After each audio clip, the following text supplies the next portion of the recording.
Hi, I'm Cece with A21 Freedom Chasers, and I'm joined by Allie Franklin today. So, Allie's going to tell us a little bit more about herself and what she does. Yeah, sure. My name's Allison Franklin, and I am a freedom fighter. So, I currently serve as the program director for CARES, which is a program that serves youth age 12 to 24 who have been commercially sexually exploited. We do work on the trafficking continuum. So, that is from the end of prevention all the way through recovery to beyond. So we stand beside the survivor. We provide crisis intervention, non-crisis intervention, and we do have a drop-in center for youth to access services such as case management or therapy. We also operate a hotline 24 hours a day, 7 days a week. That's where we get a lot of our outcries and critical calls for law enforcement or healthcare professionals. I also work at national, state, and local levels with various stakeholders to eradicate human trafficking. And so, train a lot of law enforcement, prosecutors, program recommendations. And prior to that, I was in legislation. So I created my own legislation around commercial sexual exploitation, last legislation, and worked really hard lobbying to affect change. That's wonderful. Thanks for being with us today. So, why is fighting human trafficking so important to you? Absolutely. One reason is that I'm a survivor of trafficking. So I was actually gang trafficked for nearly a decade in Houston, Texas.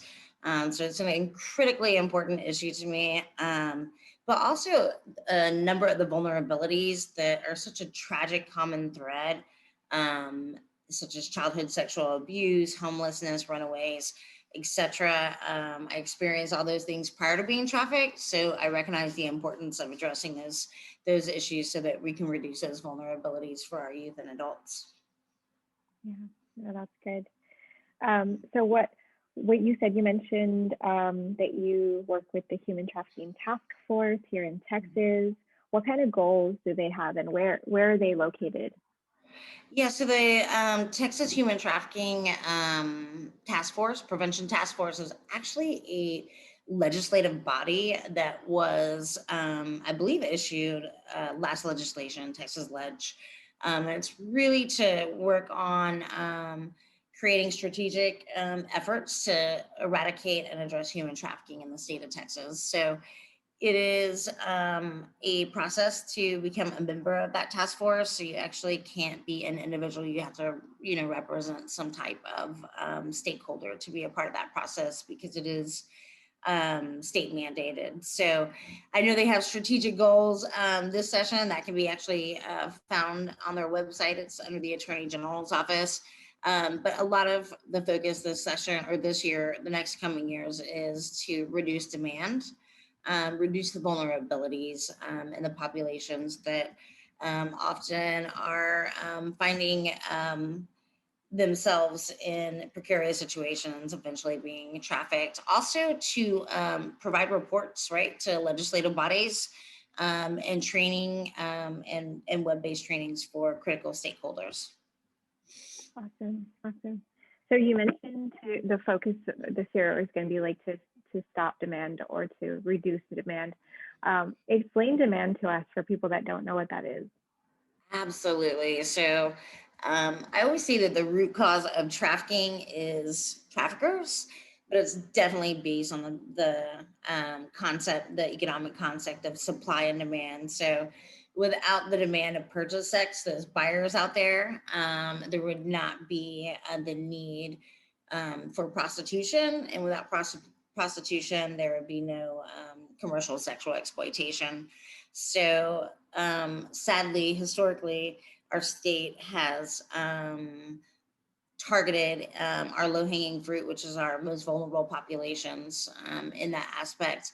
Whereas the buyers generally are the ones that more often than not walk away without any penalties. So those are the ones that have the funds to, get probation, get out on bond, and go out and re-exploit other individuals. So when we talk about demand. I worked on demand at a national level for a number of years, and bringing that focus down to state and local levels with law enforcement and stakeholders. So that could be running deterrence ads on Facebook or websites, creating chatbots, just holding the buyers accountable, and ensuring that that those individuals are deterred from purchasing sex. Yeah, yeah, that's important. Um, as you see different organizations that fight against human trafficking, you've seen them both at a national level and at a state level, and then at local levels. What do you think is missing in the picture? You know, we've got awareness groups, we've got aftercare services. What do you think is missing personally? There is been great strides in Texas, and I feel like Texas is really leading that movement. There's definitely critical areas that need to be addressed.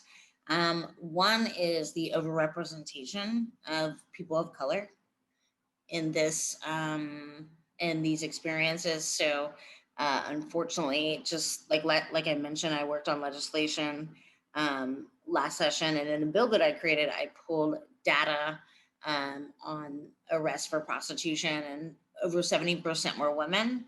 And of those being arrested, whereas African American women were being arrested at a rate 3 times higher. So um, there's evidence, research evidence that supports the sexual abuse to prison pipeline. And that is happening with our juveniles and adults as well. So super important issue. It has been stated by some research that trafficking survivors have reported being arrested at least 9 times, and or have 90% of trafficking survivors have been arrested, and nearly half of those more than 9 times. So there is a huge intersection with our criminal justice system and commercial sexual exploitation. And sadly, a great area that needs so much more attention is victim offender overlap. It's part of the work that I do, not currently in my role in SAFE, but outside of that, because I still, work in other areas in this fight. And that is where victims often are criminalized for their own victimization. So we have kids, young kids. I do support groups in a state juvenile correctional facility, which is a prison for youth, that are lifers, right? So they actually were present when their trafficker maybe did a home invasion. They did not, harm anyone, but their trafficker did. They're charged with capital murder as a 13 or a 14-year-old, and they're not even eligible for parole until their 50s. So this is happening to our youth. It's happening to our adults. We have lack of understanding in trauma-informed services within our courts. So that's something that I'm working on a national level, as far as creating trauma-informed responses and services within our court systems across the U.S. So we have a couple of pilot programs in Tennessee and a few other states that address those issues, but more so, majority of our courts don't consider victims, prior history of abuse and victimization when they're assessing culpability. So sadly, those are the ones that are often set up by their trafficker to take the fall. And that's a huge intersection that needs great attention. Yeah, thank you for pointing that out to us. What's a common misconception that you see among people that are just beginning to learn about human trafficking that they do, and then how do we fix that? How do we spread a message that changes that behavior? Absolutely, I love this question.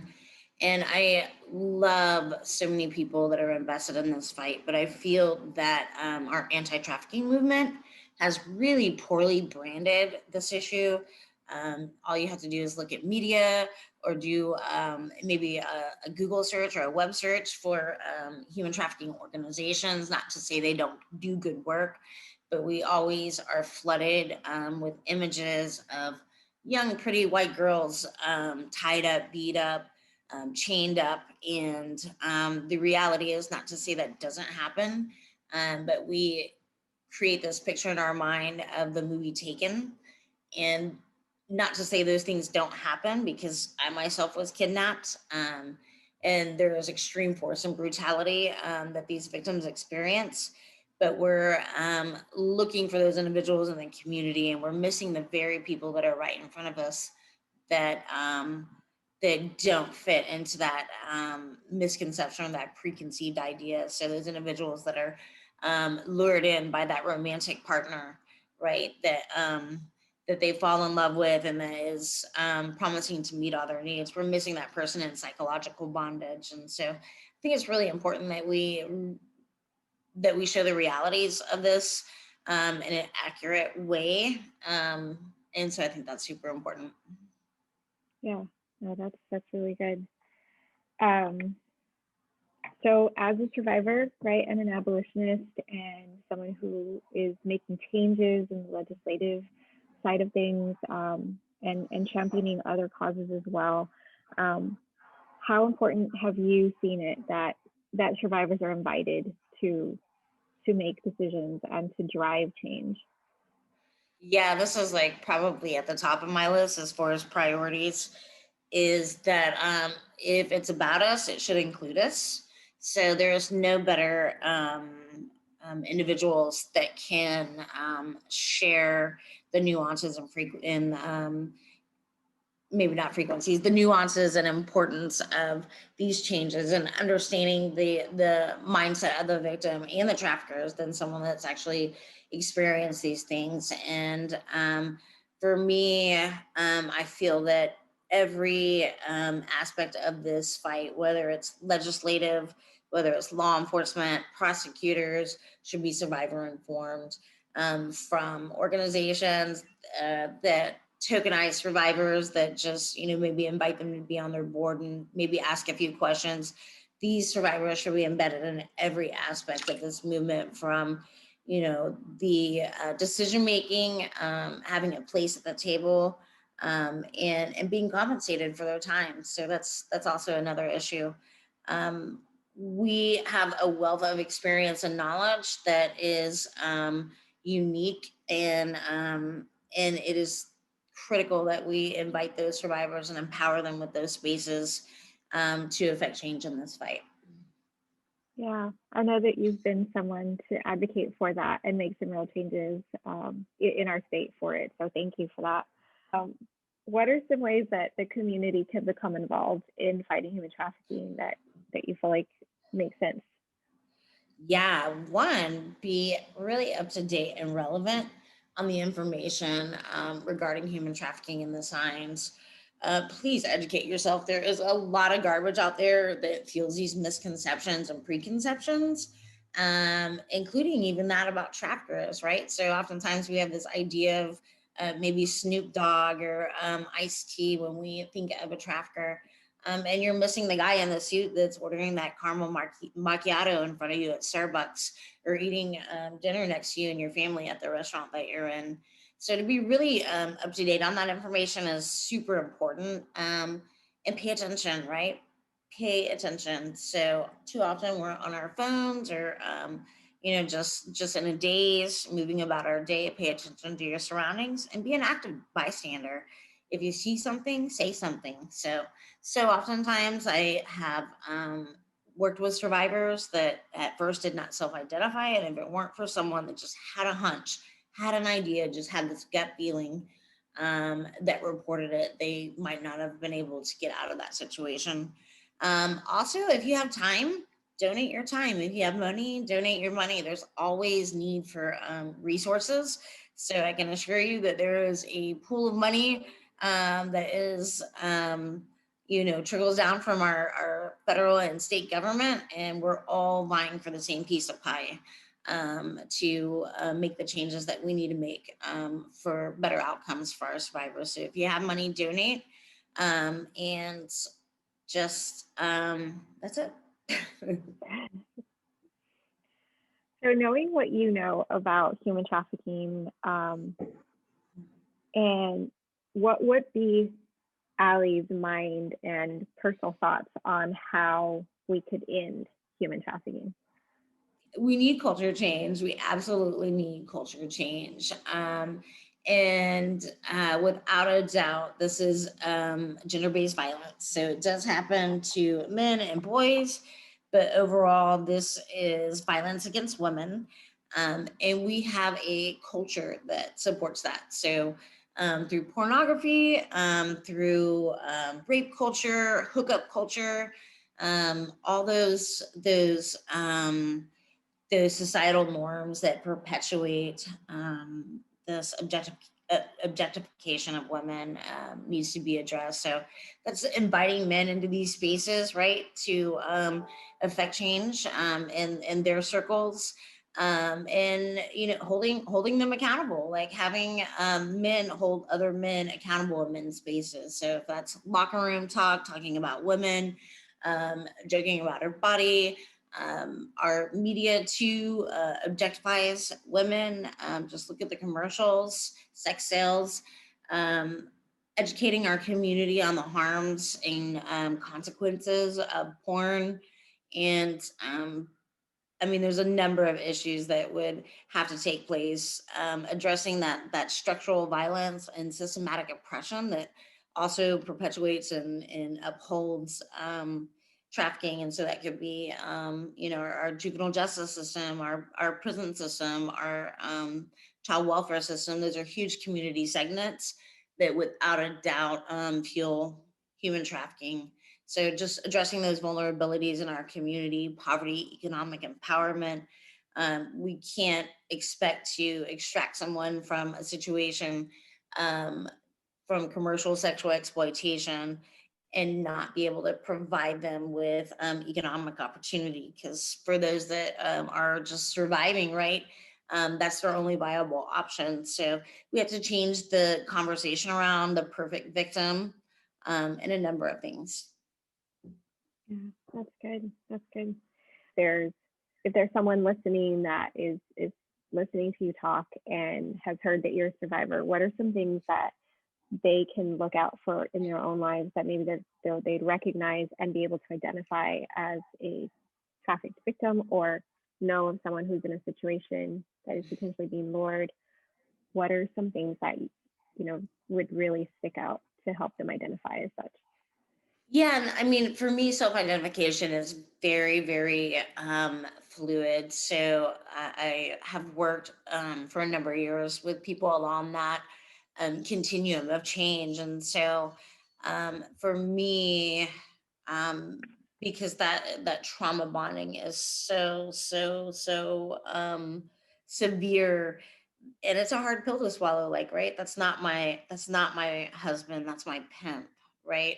And so I see kids in my group, in the prison system or detention center. I see women in safe homes that one week, oh my gosh, that is my pimp, that is my trafficker, I can't believe everything that he told me was a lie. And then 2 weeks later, no, that's not my pimp, that's my boyfriend, and I miss him. And so, those that might feel they're in a domestic violence situation, that do not self identify, but the violence is escalating. It's just getting more and more intense and more frequent.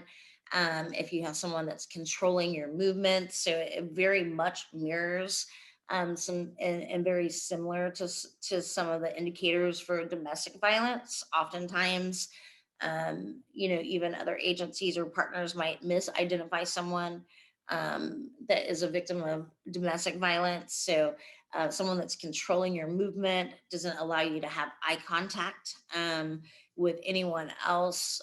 You're not allowed to keep your money. You're not allowed to come and go as you please. Maybe you live where you work, right? So maybe all the money that you make is right where you live. Oh goodness, I've got a huge dog in my face. Sorry. Okay. Did you see him? Okay, sorry. Mm-hmm. um, maybe you oftentimes we equate commercial sex work with choice, right? So I'm choosing to do this. No one's making me do this. I choose to be here. Um, but when I look back on that and I think, did I really, because I was in commercial sex work prior to being trafficked. Choice is really relative when you put power, money, and privilege on the table. I feel like consent goes out the window. And I think of all the men that exploited me based on my vulnerabilities, even without that trafficker. And so I think that's an important thing to note, that we often don't think of those things.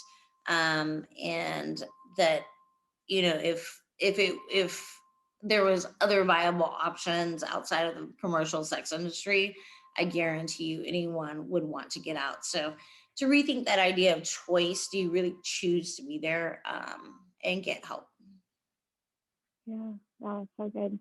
And the first step would probably be to contact some law enforcement or the National Human Trafficking Hotline, right? And go from there.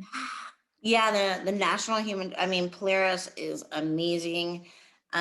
We even work with them behind the scenes to get survivors to safety into other locations. So they get bus tickets, they get airplane tickets, they find services in communities that, maybe you're not familiar with. So they are a perfect resource. Wonderful. Thank you so much for joining me.